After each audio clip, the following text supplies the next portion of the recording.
Welcome to our 5 on 5. We're here at the Rogue Valley Medford International Airport with Congressman Greg Walden. Congressman, thanks for taking the time. It's good to be with you. All right, so I want to start with everything that's going on in the Oregon House and Senate. You served in both chambers. Are you surprised by the Republican state senators' now ended walkout, and more to the point, worried about the lack of trust possibly between the two sides? Well, it's unfortunate they had to do that.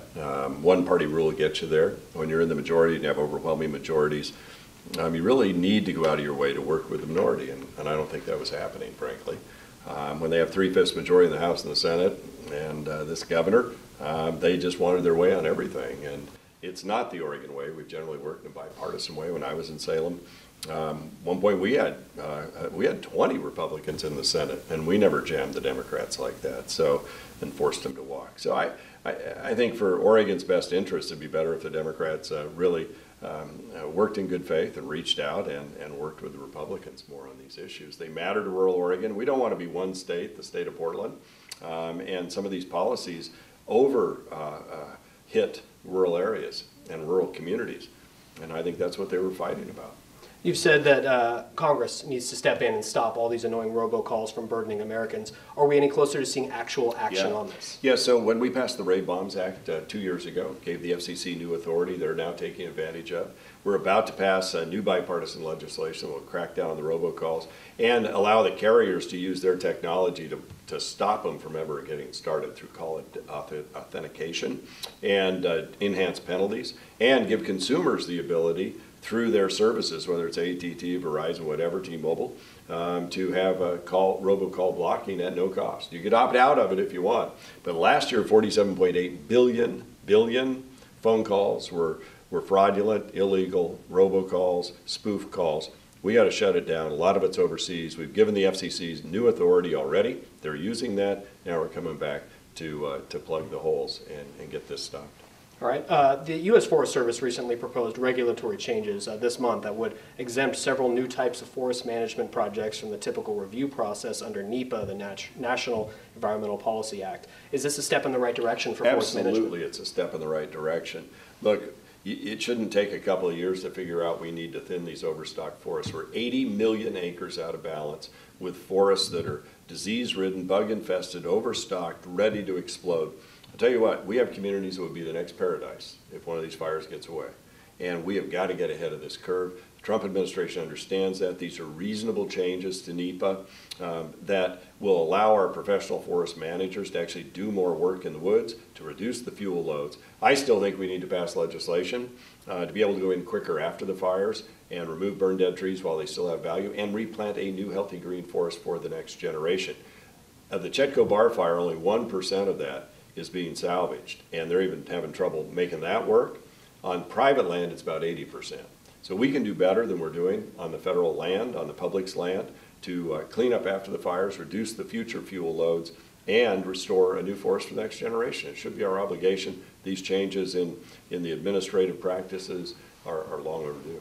We're going to take a quick commercial break. Much more in just a moment. Stay with us.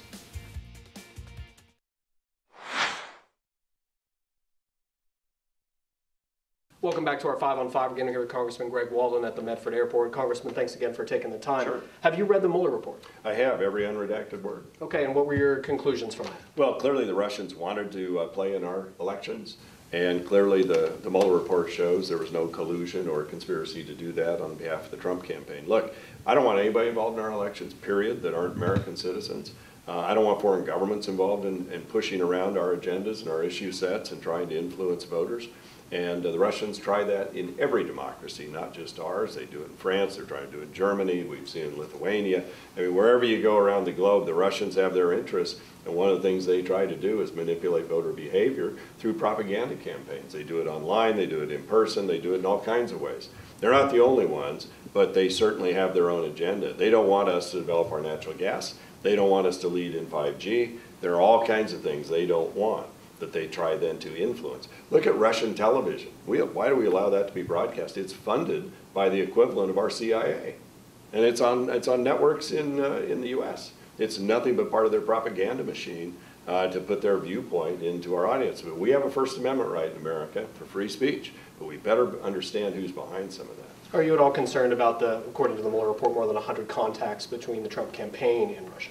Well, as you know, the Russians tried to influence this election. That's clear. You also know, if you read the Mueller report, they make it clear there was no collusion and there was no conspiracy here between the campaign and the Russians. That's in the report.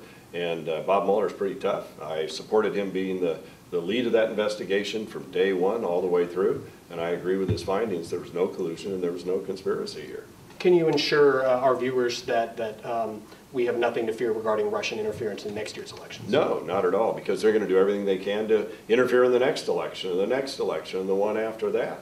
What we have to do is what we've already started, and actually this president has led on, and that is work closely with state elections officers and use our national ability on cybersecurity to interface with states, because that's where elections are run, state and local levels. They're doing that. There were task forces set up through the FBI and elsewhere to work with local elections officials, state election officials, to figure out where the vulnerabilities are and then deal with it. And the federal government's supporting in many ways.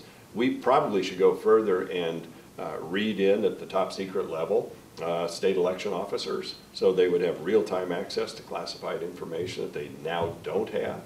We've got to safeguard our elections, and we've got to keep other countries out of our elections. And I think it's really important to do that. Okay, I appreciate it. I appreciate you taking the time. I know you got a flight to catch. Thanks very much. Yeah, good to be with you. Stay with us. We'll be right back.